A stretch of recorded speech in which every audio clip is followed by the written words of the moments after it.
Alright, welcome back, Voodoo Dolls, to another Get Spooky with me. So today I'm going to talk about the movie Veronica. It's on Netflix, and I'll tell you this much for sure, it's definitely not a movie that you can just watch in the background, but still understand what's going on, because first of all it's in Spanish, and secondly the plot gets really complicated if you're not paying attention. So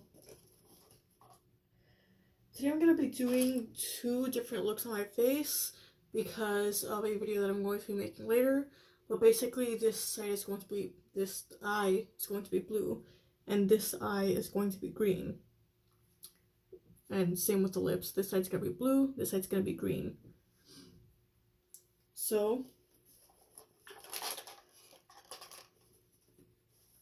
let's get started, shall we? So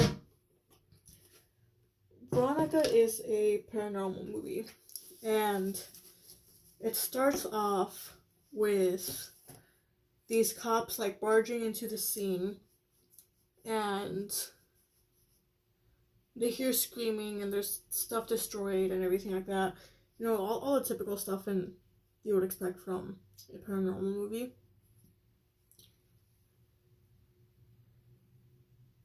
And yeah, so that's the beginning of the movie. But the movie itself is not about the police officers that you see in the very beginning. It's actually about what they walk in on. And they walk in on this girl named Veronica. And afterwards, it cuts to the scene of Veronica yawning in bed as she's getting up and getting ready to go to school. So, also for today's video that I'm going to be uploading later, it's going to be a conspiracy theory about whether or not Charlotte is actually more evil, or maybe used to be more evil than Vendetta. And so, you know, this side's going to be Charlotte theme, this side's going to be Vendetta theme. And I feel like, even though the blush that I typically wear is this color, I feel like Charlotte would wear this color, and Vendetta would wear one of these two darker colors. Maybe this color.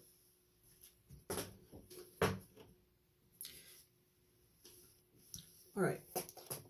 So, back to the plot of the movie. Yeah, so it turns out that, it's just Veronica yawning in bed. She's getting up, she's helping her younger siblings get ready to go to school. And she has 3 younger siblings, 2 younger girl siblings named Lucia, and I think the other one is Irene.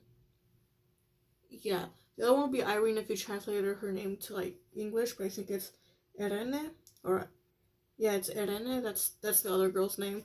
And then you have the youngest one, which is just turned 4, just barely old enough to start going to school, and his name is Antonito.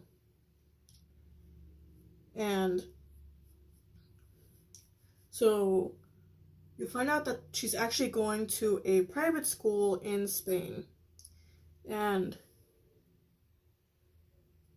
this private school is Catholic.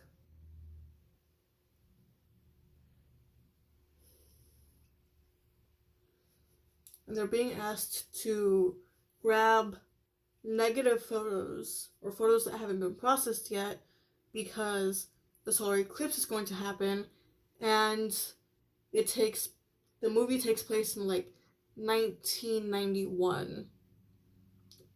Between 1991 and 1996. Somewhere in between there.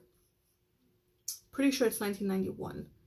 It's one of those movies that, it says in the beginning that it's based off a true story, but it's really not. I looked up the dates. One of them is one of the dates that showed up in the movie is Friday the 13th in June, which isn't actually a date in 1991. I think the 13th actually falls on a Sunday in 1991 in June in real life. But for the movie's sake, it falls on a Thursday because of course it does. So, yeah, even though it's supposed to be one of those based on a true story movies, it's doesn't really do that much of a good job on it for the simple fact that they kind of messed up the dates and that like took away a huge part of the realism to me, and it was kind of disappointing, not gonna lie.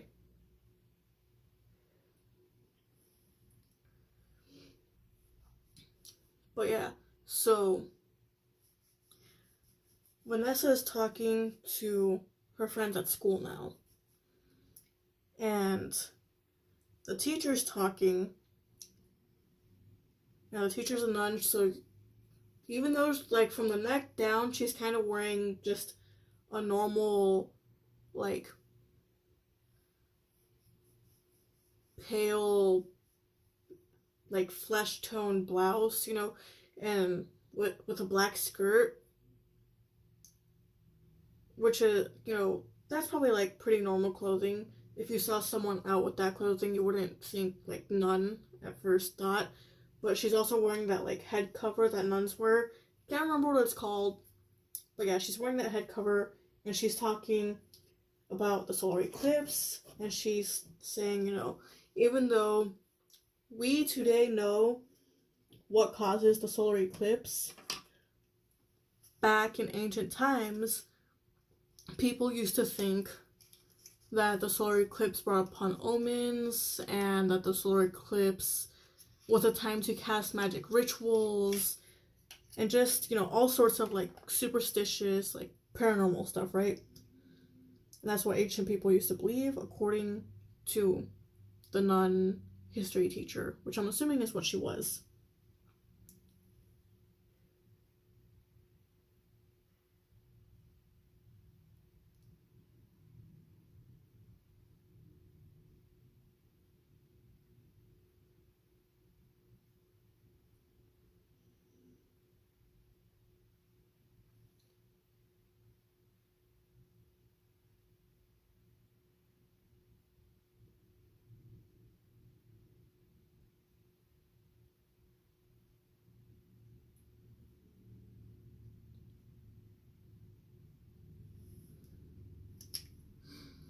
If y'all like root beer, you guys like would love this Jeffree Star Blue Velvet. Anywho,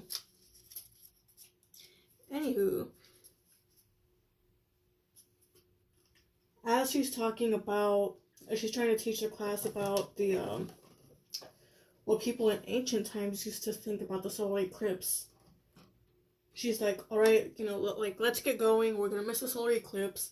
And so, as everyone's going outside, Veronica sneaks away with a couple of her friends to this basement area. Although one of them is like not actually her friend. One of them is just a random girl that her friend invited. Because her friend is Rosa. That's her actual friend. But the other girl that Rosa invited is kind of known for being a snitch or something like that, or just like being a gossip girl type of person.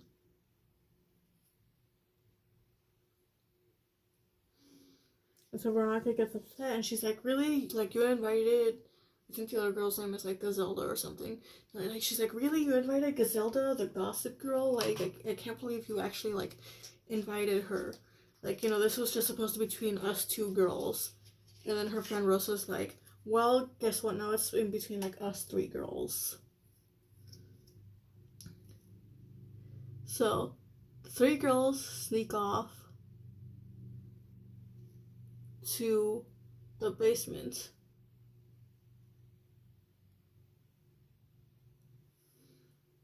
of the school.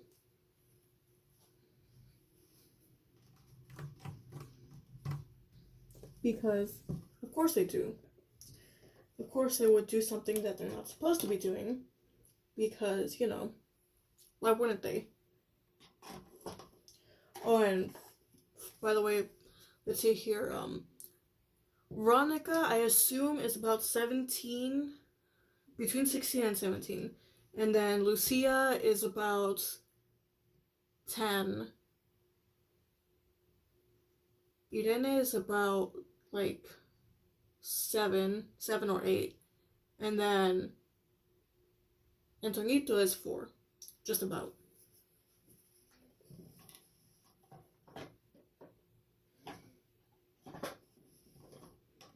I swear, I had this, like, green lipstick, and I can't find it.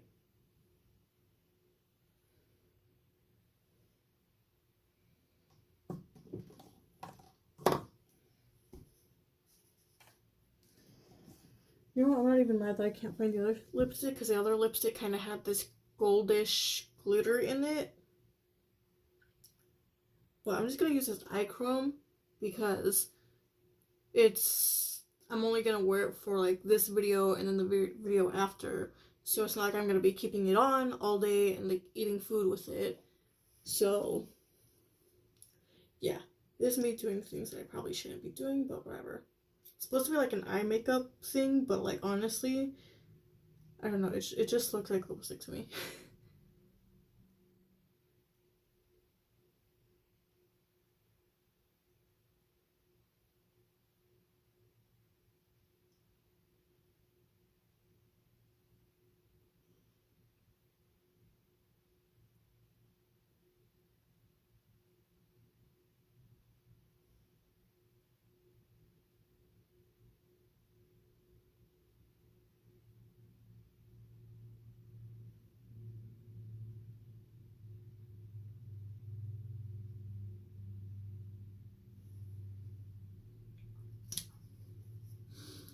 It's not even on my face. That's fine. It's literally not even. It's alright, I just need just a teeny bit. Here it is. Just need a teeny bit more of this.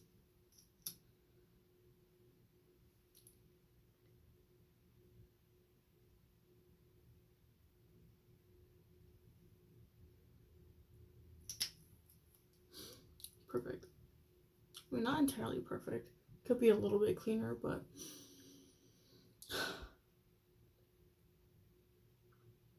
I think it looks alright.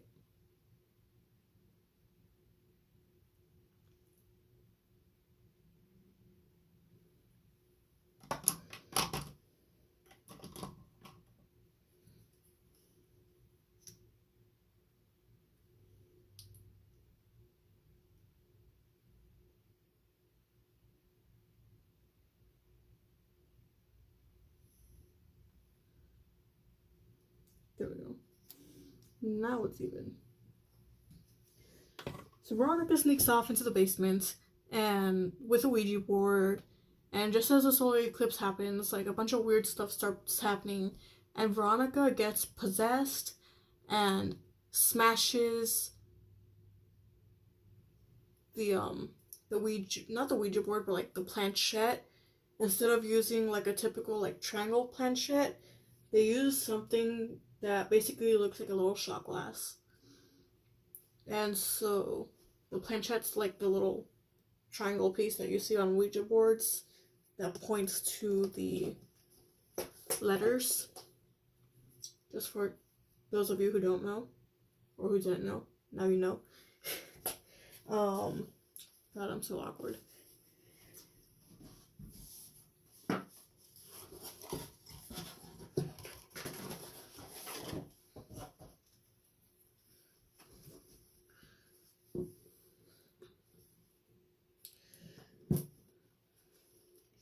And after that incident, Rosa doesn't really talk to Veronica anymore for some reason. It's not really entirely known why, but she just, like, completely stops talking to her out of the blue, which, like, whatever, Rosa, you were a bitch anyways, but Veronica doesn't need you. Well, she kind of did, but that's, like, besides the point.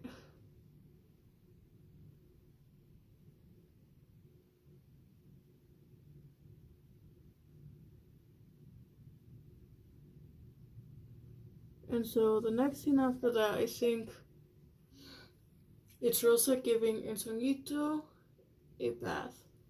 And Rosa's mom, we find out that Rosa's dad actually passed away some time ago. They don't say exactly when, but he passed away some time ago. And so that's why Rosa tried to contact him. We know now that that didn't work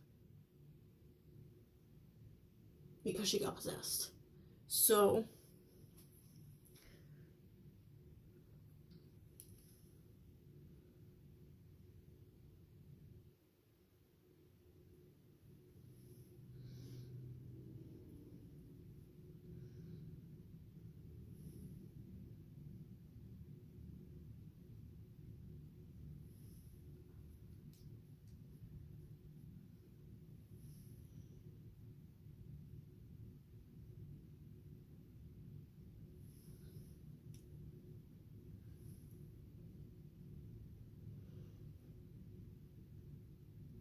yeah, Rosa's talking to Gazelda instead of talking to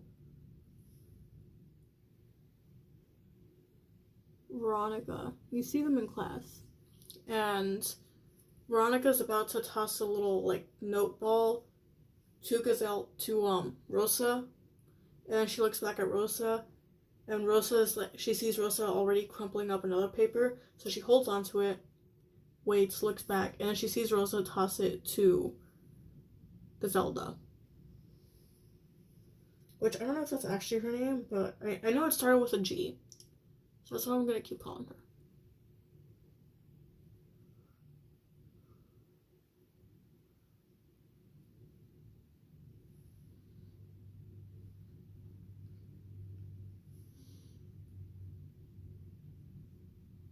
Even if it's wrong, because they were like fake anyways, so no one needs them. Me being salty over fake characters.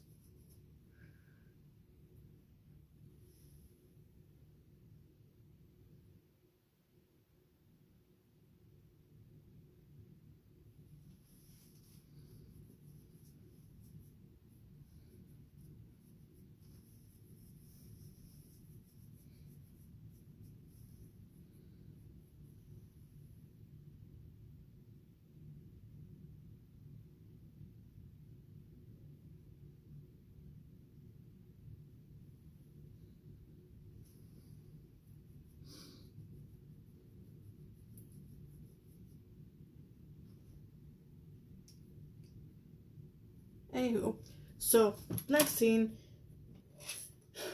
Veronica's giving a bath to Antonito, and as she's giving him a bath, she gets distracted by something. Can't remember exactly what, but she gets up, goes to do something else, and the water suddenly turns hot, and Antonito is like crying in the bathtub because he's being burned alive by the water. Luckily, Veronica gets back like just in time, and Antonito only has mild burns on his body. And by mild, I mean like he's a bit red and it hurts like a little bit, but it's not anything too extreme. Like he doesn't need to go to the hospital or anything.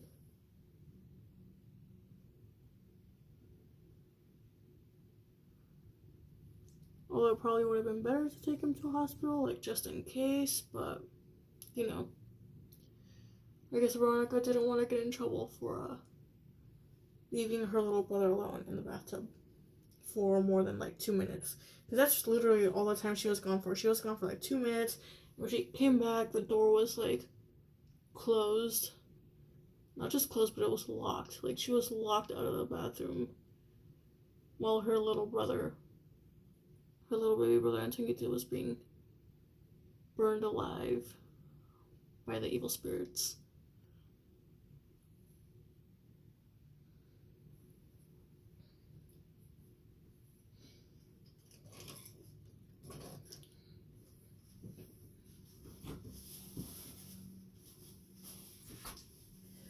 I think from here on out it's gonna be like nothing but spoilers. So, spoiler warning if you actually want to go see the movie, but don't watch anything past this point. Because there will be spoilers. Actually, I should probably wrap up soon anyways. So, yeah, stuff keeps getting like weirder and weirder, and Veronica goes back to the school, and you see this nun there who's called, they call her the Nun of Death, or the Death Nun, something like that. And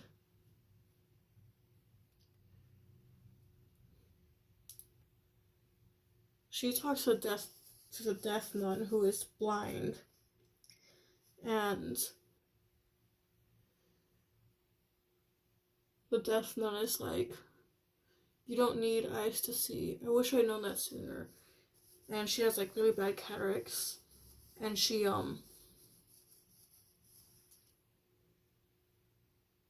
exposes her eyes. Like, she opens her eyes and she's like, you see this? Like, I did this myself, trying to stop seeing the creatures, the spirits.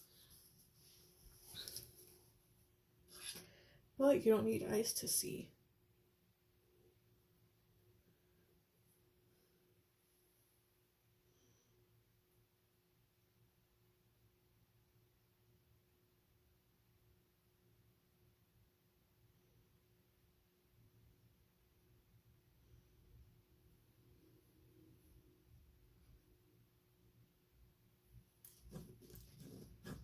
And Veronica's like, all right, so like, how do I, how do I get these spirits to leave me alone? Like, do I pray? And the nun's like, no, like, leave God out of this. He had nothing to do with this. You have to do right what you did wrong.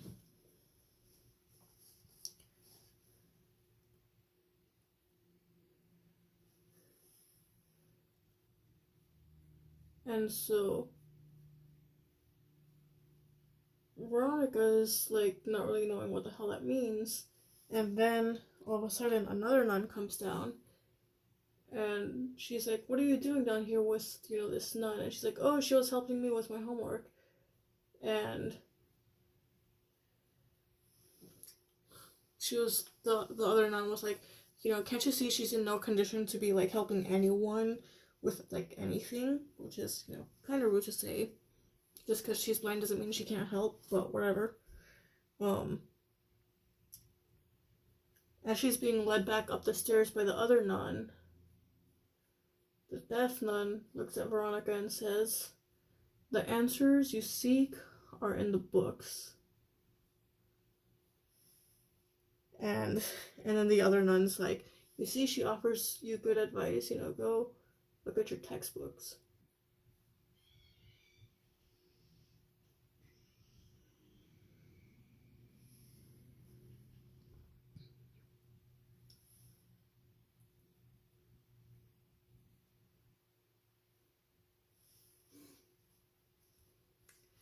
And then after that, Veronica is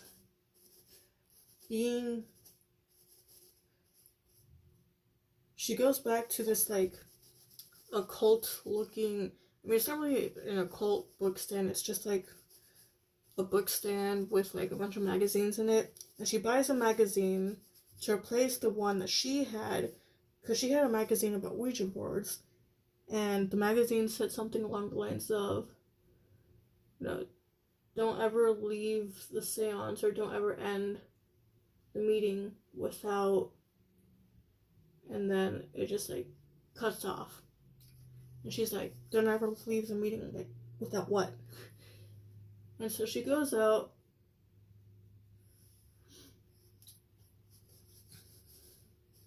and she buys another book, and the book says don't ever leave without saying goodbye, and if you do so, open up the book again and try saying goodbye again. And so she does just that. She gets a Ouija board, and gets another one because the first one she used got destroyed.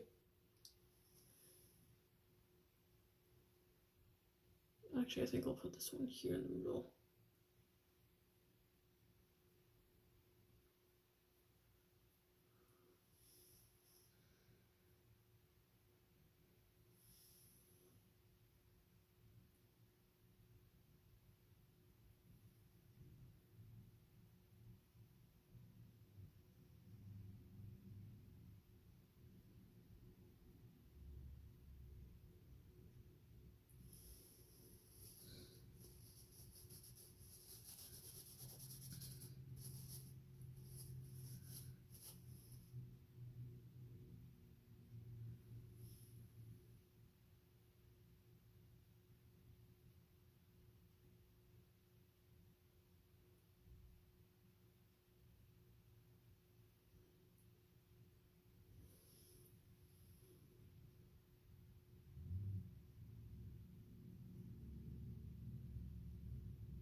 And so she tries doing a seance again, except her friends have like officially ditched her. They want absolutely nothing to do with her.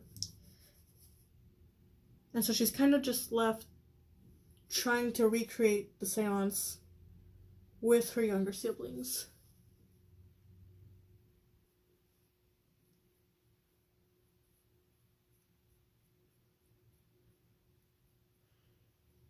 And I think the book says something like along the lines of, the spirit doesn't want to leave, sing a soft, comforting song to get it to go away. Or just keep repeating the phrase, spirit, go away, leave me alone. And so she tries doing that. Doesn't really work out for her, because of course it doesn't. And she ends up having to get all the kids outside.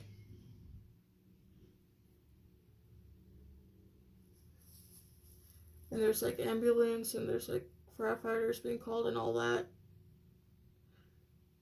Because I think a fire like lights up inside of the house.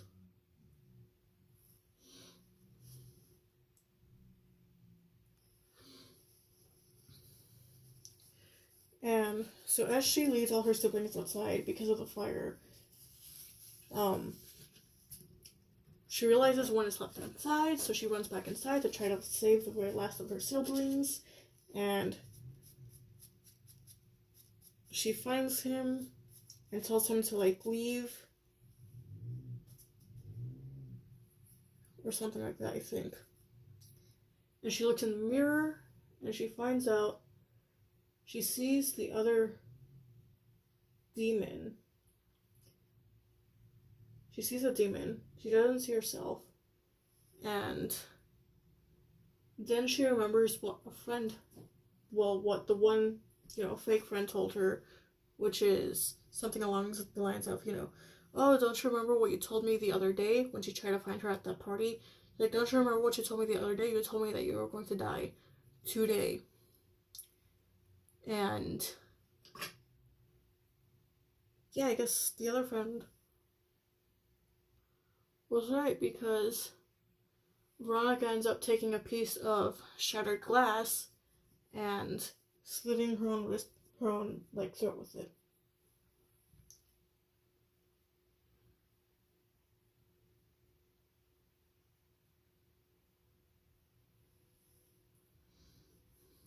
And that's Veronica. So, I think it was a good movie. I really like the plot. I just think some of the realism was ruined when, they tried to make up those, like, dates and stuff, which I was like, why though? But yeah, other than that, it was a good movie. I'll finish the rest of my makeup off camera, and I'll see you all in the next video. Thanks for watching. Stay spooky.